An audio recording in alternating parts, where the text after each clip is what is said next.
Yo, it's always a good time to talk about some more Mushoku Tensei. After all, it's my most favorite source of literature. Call me a weeb all you want, but I just can't help it. It is a story that truly restored my faith back into the isekai genre, and saying maybe it wasn't so bad after all. You just really gotta dig through all the garbage to find your pearly jewel, as they say, the diamond in the rough.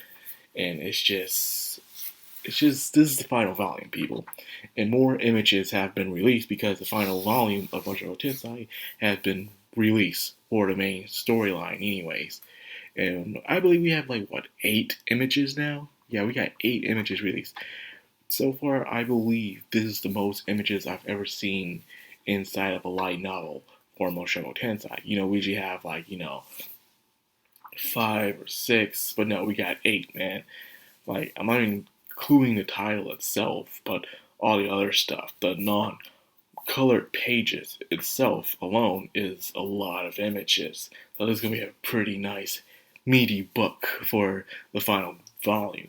And so, spoilers are ahead. So, if you're only an anime watcher or even a manga only watcher, or you're just reading the light novels as they're being translated through 7 Seas, I implore you, please do not watch this video. This is for the web novel readers and those who don't mind being spoiled. So, without further ado, let's get into these images, man, because geez, we got a lot. So, this is pretty much picking off with the final battle. The the final the fighting god. Bondi Gandhi is the final boss with Geese at the helm, being the ringleader, and he's beating the crap out everyone. No matter what they do, they just can't stop him. The fighting god armor is one of the strongest armors ever out there in that world, and it was created by Place. It's one of his greatest creations. However, the armor itself, if you're not strong enough, can really wear you out and destroy you and cause you to go mad. So there goes that. So there's a lot of kickback when it comes to the fighting god armor itself. I would love to do a video on Live Place one of these days because he's a very interesting character. But we're here to talk about Volume 26 right now. So first image I believe is going to start off with is going to be the one with Selfie coming to the rescue. Selfie, Ghislaine, and one of Eris's comrades from her time of training will show up to save Rudius and them as they're getting the snot beat out of them by Bondi Gandhi. Everyone else is down but Bondi Gandhi, but he's beating them. But Selfie comes around and she's moving extremely fast, as you see this image right here, and she's healing everyone on the battlefield, helping them out because she is the only one who can do chantless healing in a way. So it's something that not even Rudius can do. So she's doing it extremely fast with her healing powers, just helping Biox. And that's is when Rudius finds his chance of finally to run if his armor is ready for him to fight Monigati. And this entire time he runs and he sees Roxy extremely tired in this image right here. She's like, okay, the armor is ready, it's time for you to put it on. Let's face it, in this later chapters, Rudius becomes the medieval version of Iron Man. He has different armor suits that he wears to battle. One he can just wear over his cloak, which is my personal favorite one. Because you just wear it over you just need a cool helmet.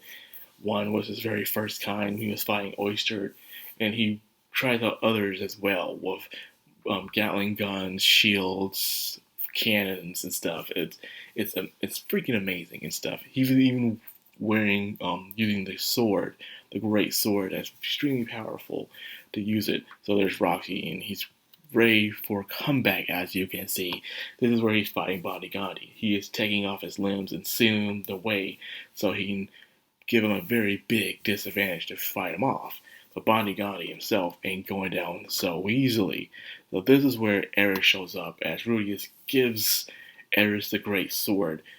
I think it was called Gosling sword. I can't remember the name of the sword, but she gives Eris a sword, and Eris gives the final blow to Bondi Gandhi, not killing him, but sealing him away where he cannot move, but it just stands there.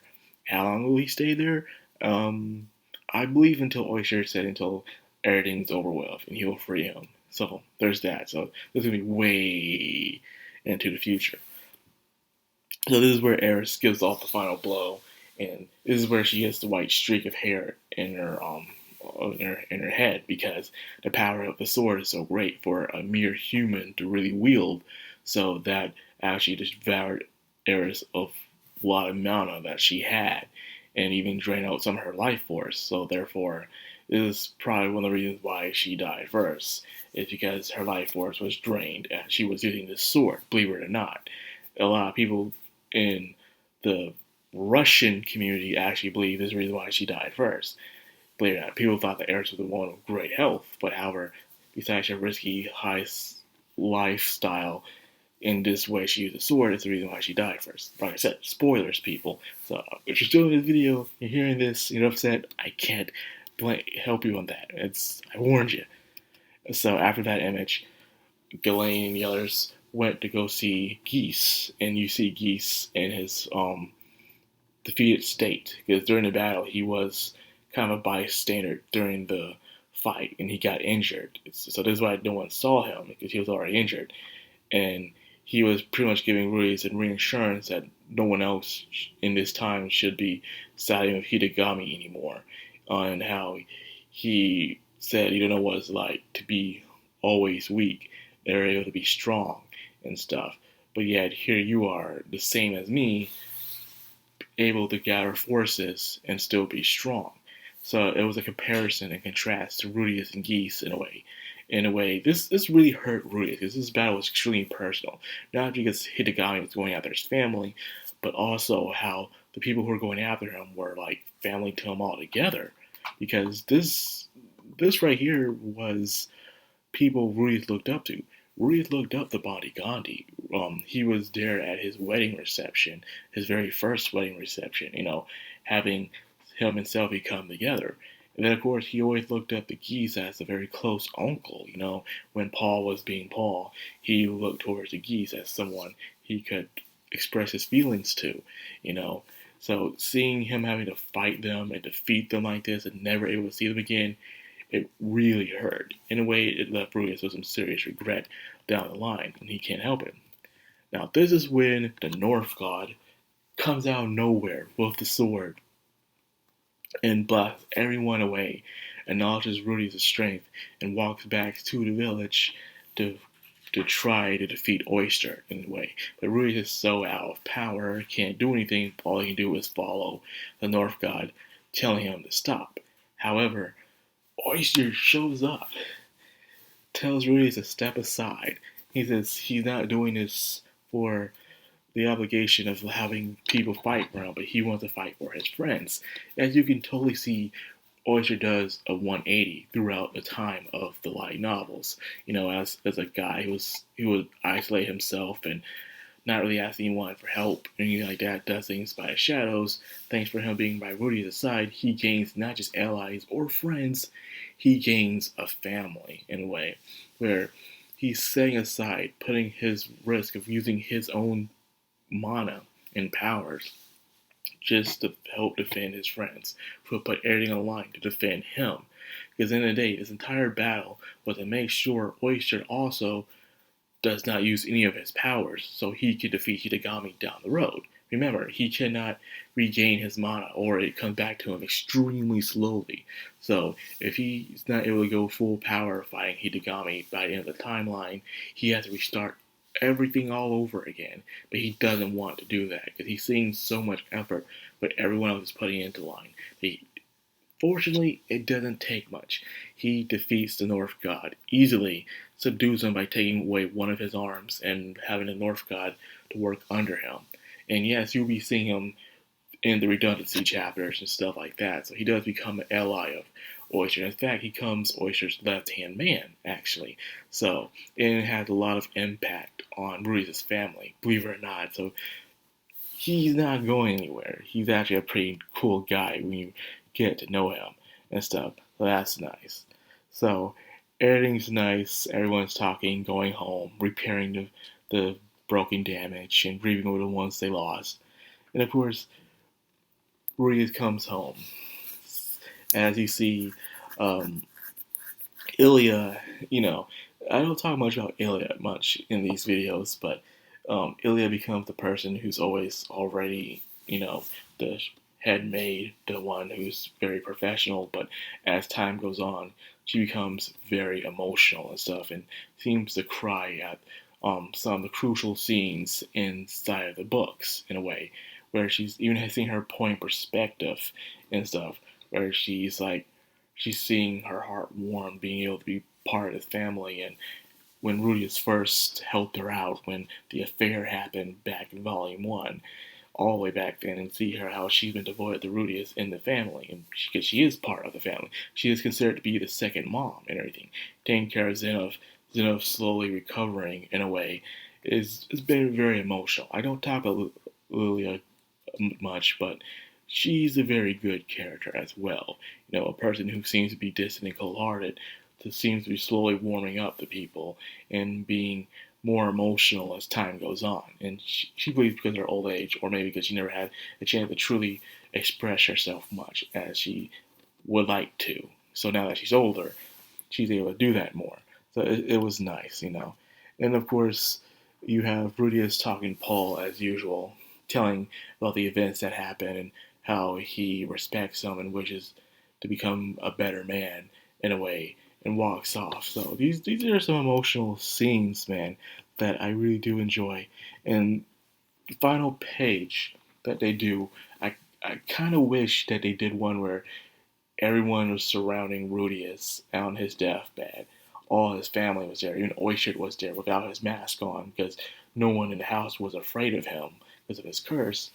And he doesn't say goodbye to him as a subordinate. He said goodbye to him as a friend, in a way, as a family member, in a way. And a lot of people came to see Rudius off at his funeral. He died in his bed, um, barely remembering anything that he has done, by the way. He has old timers and stuff. And if you recall, I believe Rudius seems to forget stuff a lot, as you slowly see it happening in the books, where that's the reason why he had to write the diary in the first place.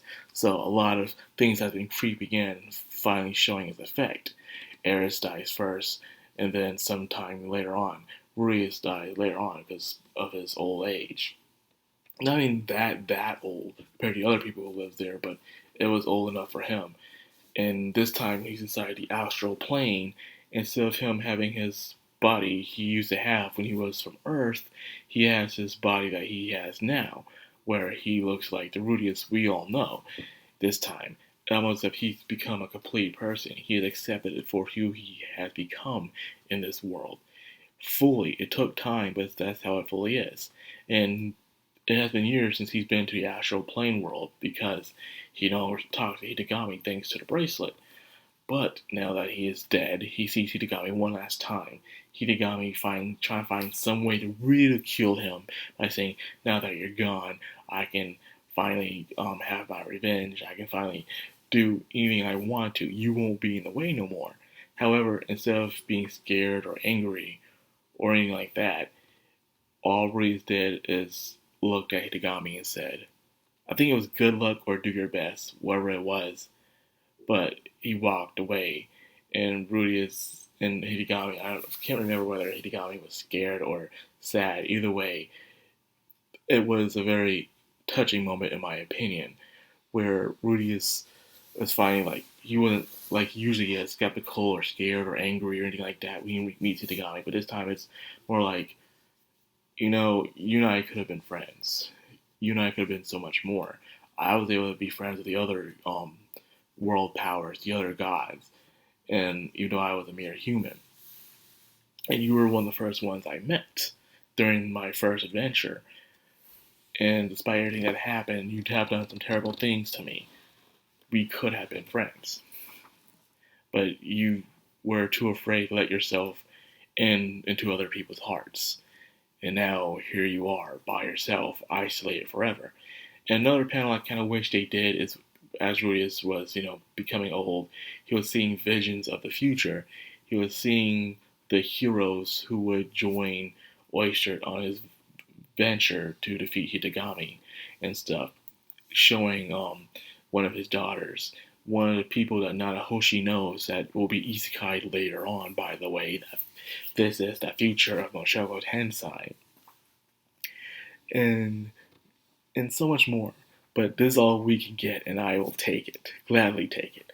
Now, will the anime do all this? I hope so. If the anime does this, it will be one of the best, well-adapted animes of all time, and it'll be just beautiful. So yeah, man, that's pretty much. I believe those are all the images for Mushoku Tensei, ladies and gentlemen. Man, it's gonna be one heck of a ride. I might just have to pick up the rest of the light novels just to get my hands on that book because it's just beautiful. The artwork is better. I swear. The illustrator. Have you ever seen the illustrator's work? All of their work besides Mushoku Tensei. Oh my goodness! It's just they do wonderful background and settings, the tones, the characters they create. It's just wonderful, man. It's just beautiful work. Like, dude, you need to make your own manga or something. Sell some posters. Give me a way for me to buy your art. I would buy a book of your art, dude. Because I do that. I like to buy a lot of people's art that I find on Twitter or PVix, and I just buy it because how beautiful it is. And their work is some of the best work I have seen when it comes to anime and manga, and I just want it so badly. But anyways, I have another Mushoku Tensei video for you guys tomorrow, because tomorrow is the, 10th anniversary? Yeah, it's the 10th anniversary for Mushoku Tensei tomorrow. So I will be making a video on that. So I hope you guys stay tuned. With that being said, I'll leave it here. I hope you guys enjoyed the video. If you did, like, comment, subscribe, and of course, hit that bell icon to set the background on anime. Signing out.